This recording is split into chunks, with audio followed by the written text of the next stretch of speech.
Hello everyone, कैसे हैं आप लोग। आज के सेशन में हम डिस्कस करेंगे how to handle pressure during UPSC preparation. इस टॉपिक को डिस्कस करने से पहले आप थोड़ा सा मेरे बारे में जान लें। यूपीएससी एग्ज़ाम की तैयारी करने का मेरा खुद का 6 से 7 सालों का अनुभव है, जिसमें हमने 2 साल दिल्ली में रह के कोचिंग की मदद से तैयारी की थी। आफ्टर डैट सेल्फ स्टडी के माध्यम से। तो जो भी पॉइंट मैं डिस्कस करूँगा वो जो यूपीएससी एग्ज़ाम की तैयारी करने का जो इतने सालों का अनुभव है, उस अनुभव के आधार पर मैं डिस्कस करूँगा।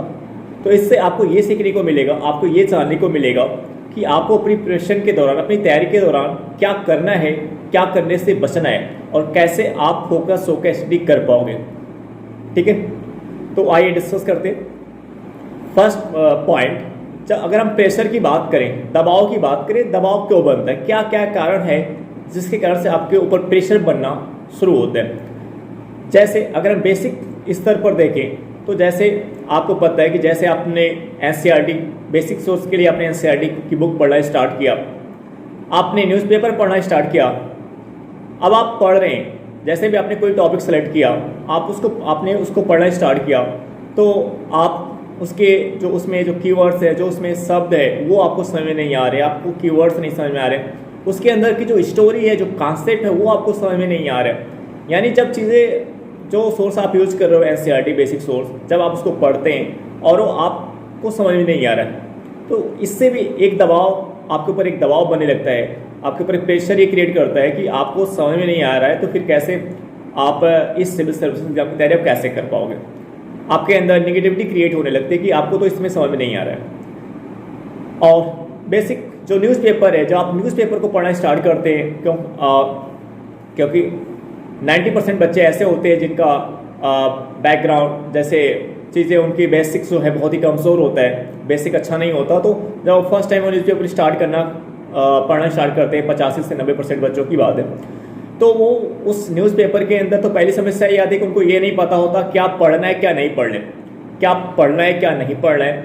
दूसरी चीज़, अगर वो कोई टॉपिक उसमें पढ़ना शुरू करते हैं तो फिर उसको समझ नहीं पाते कि क्या है, इसका पर्पज़ क्या है, क्या है, कैसे आप इसको इसमें क्या क्या पॉइंट आपके लिए इंपॉर्टेंट है, क्या पॉइंट आपके लिए इंपॉर्टेंट नहीं है। तो जो पहला प्रेशर क्रिएट होता है वो आपकी अंडरस्टैंडिंग को लेकर के होता है, आपकी समझने को लेकर के होता है। तो आपको कैसे इसे टैकल करना है। मान लीजिए अगर बेसिक स्तर पर आपको समझ में नहीं आ रहा है, आपने जो सोर्स एनसीईआरटी यूज किया है, जो आपने न्यूज़पेपर पढ़ा है, आपको समझ में नहीं आ रहा है, तो इससे आपके ऊपर एक प्रेशर बनना शुरू होता है। तो कैसे आप इस प्रेशर से मुक्त हो। देखिए, मैं हर एक पॉइंट, उस पॉइंट को डिस्कस करूँगा किस कारण से प्रेशर बनता है और उसका सोल्यूशन क्या है, ऐसे मैं पॉइंट वाइज डिस्कस करूँगा। तो इसका जो सोल्यूशन होगा बेसिक स्तर पर, जो आपको अंडरस्टैंडिंग या समझने को लेकर के आ रही है, तो आपको घबराने की ज़रूरत नहीं है। आप पढ़ें, आपको नहीं समझ में आ रहा तब भी आपको एक जिद रखना है कि नहीं, आपको पढ़ना है। आपको अगर यूपीएससी एग्जाम को क्लियर करना है तो आपके अंदर एक जिद होना चाहिए, और वो जिद ही आपको इस समस्या से आगे लेकर के जाएगा। आपको भले नहीं समझ में आ रहा है, फिर भी आप उसको एक रीडिंग करिए, नहीं समझ में आ रहा आप एक रीडिंग करिए, 2 रीडिंग करिए, घबराने की बिल्कुल ज़रूरत नहीं। आप YouTube की मदद ले सकते हैं। आपको उसके अंदर कोई, जैसे अगर कोई शब्द नहीं समझ में आ रहा है तो उस शब्द को आप गूगल की मदद से चेक कर सकते हैं, गूगल की मदद से आप उसको जान सकते हैं बहुत अच्छे से, उसमें आपको एक्सप्लेन किया हुआ मिल जाएगा। अगर आपको पूरा टॉपिक समझ में नहीं आ रहा है तो उस टॉपिक को आप यूट्यूब पे डाल दीजिए, बहुत सारे वीडियोज़ आपको उस टॉपिक से रिलेटेड मिल जाएंगे। तो उसमें से आप जो वीडियोज़ आपको उस टॉपिक पे बहुत सारे वीडियोज़ मिलेंगे, आप उन वीडियो को सेलेक्ट करें जो आप जिसको आपको देखने के बाद जो आपको समझ में आ रहा है।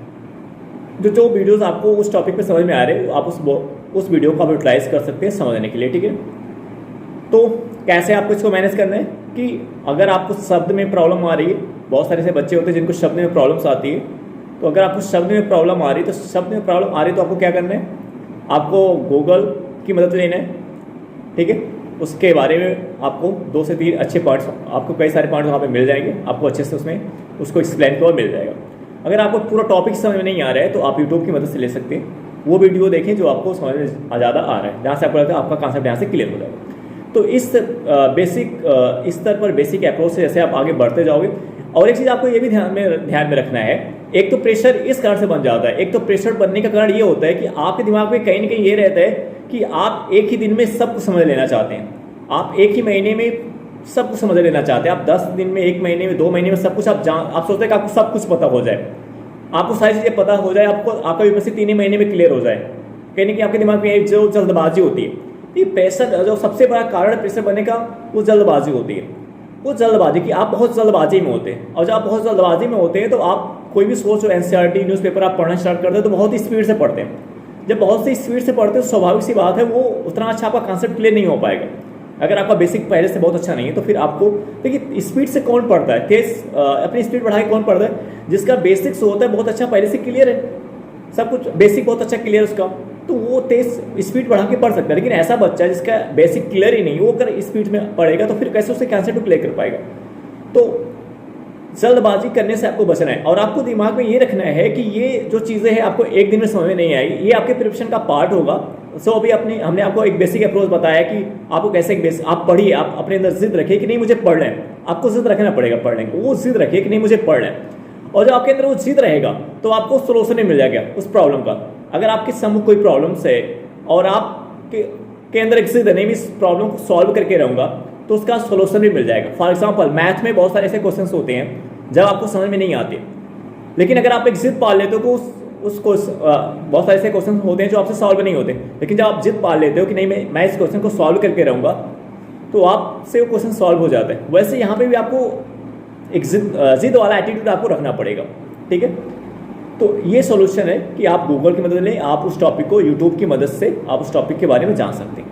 यही बेसिक अप्रोच होता है। धीरे धीरे आपको आगे जैसे आप इस बेसिक अप्रोच से बढ़ते जाएंगे, आपको धीरे धीरे समझ में आने लगेगा। और एक इसका सबसे मेजर फायदा आपको ये होगा कि इससे आपके अंदर सेल्फ स्टडी करने की आदत विकसित होगी। और जैसा कि आप जानते हो यूपीएससी एग्जाम को अगर क्लियर करना है तो आपके अंदर सेल्फ स्टडी करने वाला एटीट्यूड आपके अंदर होना चाहिए। तो ये इसका मेजर फायदा है, ठीक है। दूसरे स्तर पर जो समस्या आपको आती है, फर्स्ट पॉइंट हमने जो डिस्कस किया, किस स्तर पर समस्या आती है, कि समझने को लेकर के होता है, कैसे सोल्यूशन होगा वो हमने आपको बताया। दूसरे स्तर पर अगर हम बात करें तो जैसे आप प्रीवियस क्वेश्चन पेपर सॉल्व कर रहे हो, प्री का सॉल्व कर रहे हो, मेंस का सॉल्व कर रहे हो, बट क्वेश्चन आपसे बन नहीं पा रहे, तो वहां उसका प्रेशर होता है कि आपने तो पढ़ा, आपने 2 से 3 से 4 रीडिंग की, बट आपसे क्वेश्चन ही नहीं बन पा रहा, आपसे प्रश्न ही नहीं बन पा रहा। अब कैसे क्या करें, कैसे यूपीएससी क्लियर होगा। कहीं ना कहीं आपके दिमाग में रहता है कि नहीं मुझे यूपीएससी एग्जाम क्लियर करना है, और जब आपको ये लगता है कि क्वेश्चन तो आपसे सॉल्व ही नहीं हो रहा है, तो कैसे यूपीएससी एग्जाम आप क्लियर करोगे। तो इस कारण से भी आपके ऊपर प्रेशर बनना शुरू होता है, क्योंकि आपका जो टारगेट है, आप जो करना चाह रहे हो, और उस टारगेट को अचीव करने में ये बाधा आ रही है कि चीज़ें आपसे प्रीवियस क्वेश्चन पेपर नहीं सॉल्व हो पा रहे, टेस्ट सीरीज नहीं सॉल्व हो पा रहा है, प्री का मेंस का, तो क्या करो, कैसे क्या करें। इससे आपके ऊपर दबाव बनना शुरू होता है।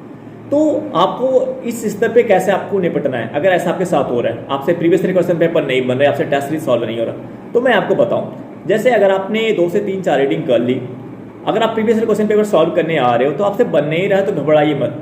हो सकता है कि जो आपने 2 से 3 रीडिंग करके आप प्रीवियस क्वेश्चन पेपर सॉल्व करने जा रहे हो, आपके पढ़ने का तरीका गलत हो, आप उस अप्रोच से पढ़ नहीं पा रहे हो जिस अप्रोच से क्वेश्चन पूछा जा रहा है। तो अगर आप अपने आप को, आपको पैनिक नहीं होना, आप सॉल्व कर रहे हैं, आपसे क्वेश्चन सॉल्व नहीं हो रहा है, तो क्या कारण हो सकता है आपके जो बुक पढ़ने का तरीका है, जो आपका बुक पढ़ने का तरीका था, एनसीईआरटी, न्यूज़पेपर, स्टैंडर्ड बुक, वो तरीका आपका क्या हो, गलत हो। लेकिन आपको ये भले ही क्वेश्चन आपसे सॉल्व नहीं हो रहा है, लेकिन अगर आपने 2 से 3 रीडिंग करके आप प्रीवियस क्वेश्चन पेपर सॉल्व करने जा रहे हो, तो इसका फायदा आपको ये होने वाला है कि आप उस कमी को आइडेंटिफाई कर पाओगे, अपनी कमी को पहचान पाओगे कि क्यों आपसे क्वेश्चंस बन नहीं रहे। तो आप जब अपनी कमी को पहचान पाओगे कि आपसे क्वेश्चन क्यों नहीं बन पा रहे हो, कारण क्या है, तो तब आप क्या करोगे। तो जब आप दोबारा उस सोर्स को आप पढ़ने जाओगे, बेसिक सोर्स जो एनसीईआरटी है, स्टैंडर्ड बुक है, तो उस आपके पढ़ने के तरीके में सुधार होगा। क्यों सुधार होगा, क्योंकि अब आप अपनी कमी को आइडेंटिफाई कर पा रहे हो कि किस कारण से क्वेश्चन नहीं बन पा रहा। क्योंकि जब आप उस प्रीवियस क्वेश्चन पेपर को प्री और मेंस का सॉल्व करोगे, तो वहाँ से आपको रियलाइज होगा, आप अपनी कमी को पकड़ पाओगे। तो इस प्रोसेस से, इस प्रक्रिया से जैसे आप आगे बढ़ोगे, तो आपके पढ़ने के तरीके में इम्प्रूवमेंट आएगा, आपके पढ़ने के तरीके में सुधार आएगा। इसे बहुत से बच्चे बात करते हैं कि पढ़ने के तरीके में सुधार कैसे आएगा, तो यही एक बेसिक अप्रोच होता है पढ़ने के तरीके में सुधार लाने का। तो जब आपके पढ़ने के तरीके में सुधार आएगा, स्वाभाविक सी बात है, तो जैसे जैसे आपके पढ़ने के तरीके में इम्प्रूवमेंट आता जाएगा, वैसे वैसे आपके प्रीवियस क्वेश्चन पेपर, प्री के, मेंस के और टेस्ट सीरीज के जो क्वेश्चन वो आपसे बनने लगेंगे। तो क्वेश्चंस बनना भी, आप ये मत सोचना कि एक दिन में क्वेश्चंस आपसे बनना शुरू हो जाएगा। इसमें भी एक प्रोसेस होता है, एक प्रक्रिया होता है, एक टाइम पीरियड होता है। धीरे धीरे आप उस एबल हो पाते हो, उस योग हो पाते हो। धीरे धीरे आपके अंदर जो आपसे क्वेश्चन बनना स्टार्ट होता है। एक ही दिन में सभी क्वेश्चन आपसे बनना शुरू नहीं हो पाएंगे। धीरे धीरे आपके अंदर वो क्वेश्चन सॉल्व करने का जो तरीका होता है वो धीरे धीरे आपके अंदर डेवलप्ड होगा। जैसे आप प्रीवियस क्वेश्चन पेपर आपने सॉल्व किया, टेस्ट सीरीज सॉल्व किया, इससे आपके अंदर क्वेश्चन को सॉल्व करने का तरीका भी पता चलेगा, आप कैसे क्वेश्चन सॉल्व करने का तरीका क्या होता है। और साथ ही साथ जब उस बुक को फिर पढ़ने जाओगे तो आप उसमें जो कॉन्सेप्ट है, जो पॉइंट है, उस पॉइंट को आप उस पॉइंट से आप ये सीख पाओगे, ये जान पाओगे अच्छा इस पॉइंट से इस एंगल से प्रश्न बन सकता है, प्री में इस पॉइंट से मेंस में इस एंगल से क्वेश्चन बन सकता है। उस एंगल को आप पकड़ पाओगे, जो क्वेश्चन बनने का जो एंगल होता है। ठीक है, अब तो previous year question paper test series की बात हो गई। इस स्तर पे जो प्रेशर बनता है कि आपसे क्वेश्चन बन नहीं पाते हैं, तो इसका सोल्यूशन क्या है, हमने आपके सामने रखा। अब एक जो प्रेशर होता है, एग्जाम हॉल का प्रेशर होता है कि कभी कभी क्या होता है कि प्रिपरेशन बहुत अच्छी है, एनसीईआरटी का आपने मल्टीपल रिवीजन कर लिया, टेस्ट सीरीज का मल्टीपल रिवीजन कर लिया, स्टैंडर्ड बुक का मल्टीपल रिवीजन कर लिया, करंट अफेयर का आपने मल्टीपल रिवीजन कर लिया, यानी तैयारी आपकी बहुत ही बेहतर है, बहुत ही अच्छी है। लेकिन आप जैसे एग्जाम हॉल में बैठते हैं, जैसे आप एग्जाम हॉल में जाते हैं और आपको पेपर मिलता है, पेपर मिलते ही आप पैनिक हो जाते हैं, आप घबरा जाते हैं। तो कहीं ना कहीं वो जो प्रेशर, ऐसा क्यों होता है, प्रेशर के कारण, दबाव के कारण होता है। और क्योंकि आपको पता है जो यूपीएससी एग्जाम का जो प्रीलिम्स एग्जाम होता है उसका पैटर्न हर वर्ष कुछ ना कुछ चेंज होता है, पैटर्न में चेंज होता है, बदलाव होता है। और जैसे आप उस पैटर्न कुछ चेंज को, जैसे आपको लगता है कि कुछ उस बदलाव को आप देखते हैं, वैसे ही आपके अंदर ऊपर प्रेशर बनना स्टार्ट होता है। और यूपीएससी का जो प्रीलिम्स पेपर होता है वो क्वेश्चन के माध्यम से भी आपके ऊपर प्रेशर बनाता है। कैसे, अगर आप स्टार्टिंग के क्वेश्चन देखेंगे तो स्टार्टिंग के क्वेश्चंस ऐसे होते हैं कि जो 5 से 6 क्वेश्चन शुरू में आपको एटलीस्ट 6 to 7 या 8 क्वेश्चन होते हैं दोनों पे, जो स्टार्टिंग के 5 to 6 क्वेश्चन, 4 to 5, उस क्वेश्चन को कभी कभी ऐसा होता है कि आपको एक क्वेश्चन भी नहीं आ रहा है, तो आप पैनिक हो जाता है। फिर आपने दूसरा पेज पढ़ा, वहाँ के भी आपके क्वेश्चन, कभी कभी स्टार्टिंग क्या होता है कि 10 से 12 क्वेश्चन आपके शुरू को आपको आ ही नहीं रहे हैं, तो आप पैनिक होने लगते हैं, आपके ऊपर एक प्रेशर बनने लगता है कि ये तो आपसे क्वेश्चन ही नहीं आ रहा है। स्टार्टिंग का अगर आप कोई भी हो, अगर स्टार्टिंग में अगर उससे 10 से 12 13 से क्वेश्चन उसने देखा, उसको समझ में नहीं आ रहा है कि उसमें इसका आंसर क्या होगा, तो कहीं ना कहीं वो प्रेशर आपके ऊपर बनना वहाँ से स्टार्ट हो जाएगा, दबाव बनना स्टार्ट हो जाएगा।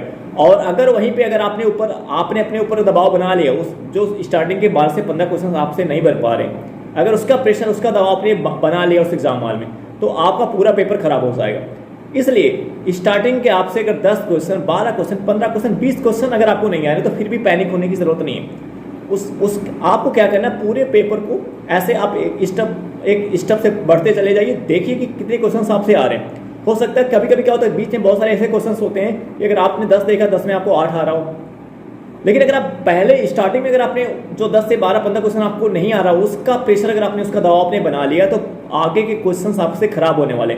आगे क्वेश्चन ऐसे भी क्वेश्चन आपसे गलत होने वाले हैं जो क्वेश्चन आपको आता है, यानी आते हुए प्रश्न गलत होने वाले हैं। तो आपने सुना होगा कि बहुत से टॉपर्स ऐसे बोलते हैं, बहुत से यूपीएससी एस्पिरेंट ऐसे बोलते हैं, इनको बार बार प्रीलिम्स एग्जाम में फेलियर मिलता है कि उस आते हुए क्वेश्चन उससे गलत हो जाते हैं। और ये बातें जो टॉपर्स हैं उनसे भी सुनने को मिलता है कि जैसे बहुत सारे ऐसे टॉपर्स हैं जिनका कई बार प्रीलिम्स 5 to 6 टाइम नहीं प्रीलिम्स हुआ, लेकिन जब उनका प्रीलिम्स हुआ 6 टाइम में, 7 टाइम में, 7वीं बार में, तो क्या हुआ, उनका तीनों टेस्ट क्लियर हो गया। वो खुद शेयर करते हैं कि उनके साथ भी ऐसा हुआ कि pressure, due to pressure, panic होने के कारण कहीं ना कहीं उनका पेपर प्रीलिम्स एग्जाम का खराब हो जाता था। तो वो प्रेशर क्या होता है कि क्वेश्चन ना आने का प्रेशर दबाव के ऊपर बनने लगता है। लेकिन आपको ध्यान में रखना है कि जब आपको अपने ऊपर विश्वास होना चाहिए कि आपने जो एक बेसिक स्टेप होता है, उस बेसिक स्टेप को आपने फॉलो करके आए। आपने प्रीवियस ईयर क्वेश्चन पेपर को अच्छे सॉल्व किया है, टेस्ट सीरीज को सॉल्व किया है, सोर्स का आपने मल्टीपल टाइम रिविजन किया है, आपकी प्रिपरेशन बहुत अच्छी है, बहुत ही बेहतर है। तो आपको अपने कॉन्फिडेंस को बनाए रखना है। आपको इसका प्रेशर नहीं लेना है कि आपको स्टार्टिंग में 10 से 15 क्वेश्चन आपको नहीं आ रहे, आप अंदर बढ़िए, आप पेपर को सॉल्व आगे बढ़ते जाइए। वहाँ पे बीच में बहुत सारे ऐसे सेक्शन होंगे जहाँ पे 10 में आपको 8 क्वेश्चन आ रहे होंगे, बहुत से ऐसे सेक्शन होंगे जहाँ पे आपको सभी क्वेश्चन आ रहे होंगे। तो ऐसा होता है। तो अगर आपने दबाव अपने ऊपर बनने नहीं दिया, आपने प्रेशर बनने नहीं दिया, तो अंदर बहुत से ऐसे क्वेश्चन आपको मिलने वाले हैं जो आप चुटकियों में उस क्वेश्चन को सॉल्व कर सकते हैं। और जब उन क्वेश्चंस को, जो इस बीच में बहुत सारे ऐसे क्वेश्चन आपसे मिलने वाले जो आपसे सॉल्व होने लगेंगे, तो जब वो सॉल्व होने लगेंगे तो उससे आपका कॉन्फिडेंस जो गिरने लगा था, वो धीरे धीरे वो कॉन्फिडेंस आपको गिरने लगा था, वो कॉन्फिडेंस धीरे धीरे आपके अंदर आने लगेगा। और जो कॉन्फिडेंस धीरे धीरे आपके अंदर आने लगेगा, तो फिर से आप जब जो क्वेश्चन आपसे पहले नहीं बना था, आप देखना कि वही क्वेश्चन आपसे फिर बनने लगेंगे, बहुत से क्वेश्चन उसमें सब आपसे बन जाएंगे। 2020 के एक टॉपर से ने भी बात कही थी कि स्टार्टिंग में उनसे बहुत सारे ऐसे टॉपर्स ने जो बहुत सारे अपने टॉपर्स, बहुत सारे टॉपर्स होते हैं जो वो शेयर करते हैं उस एग्जाम हॉल के बारे में। वो बोलते हैं कि स्टार्टिंग में 10 से 15-20 क्वेश्चन उनको भी नहीं आ रहा था, बट बिटवीन बहुत सारे ऐसे क्वेश्चन मिल जाते हैं जो उनको लगातार आते हैं, और जब उससे उनका जो क्वेश्चन आपसे आते रहते हैं उससे जब आपका कॉन्फिडेंस वापस आने लगता है, क्वेश्चन आपसे बनने लगते हैं, तो वो भी क्वेश्चन जो आपको पहले नहीं आते रहते वो क्वेश्चन भी आपसे बनने लगते हैं, वो क्वेश्चन भी आपसे सही होने लगते हैं। तो ये चीज़ आपको ध्यान देना है। यूपीएससी के जो प्रीलिम्स एग्जाम का जो क्वेश्चन पेपर वो इसी अप्रोच से सेट किया जाता है कि ताकि आपके ऊपर प्रेशर बने, ताकि आपके ऊपर दबाव बने। अगर आप उस प्रेशर, उस दबाव में आप आ जाएंगे तो फिर आपका पूरा पेपर बेकार हो जाएगा। इसलिए आपको क्वेश्चन चाहे 10 क्वेश्चन नहीं आ रहा स्टार्टिंग का, चाहे 15 नहीं आ रहा, चाहे 20 नहीं आ रहा, आपको ये ध्यान रखना है कि आपको अपने ऊपर प्रेशर नहीं बने देना, आपको अपने ऊपर दबाव नहीं बने देना। उस पूरे पेपर में जो 100 क्वेश्चन है उसमें बहुत सारे ऐसे सेक्शंस मिल जाएंगे आपको जहाँ पे बहुत से क्वेश्चन आपको आते रहेंगे।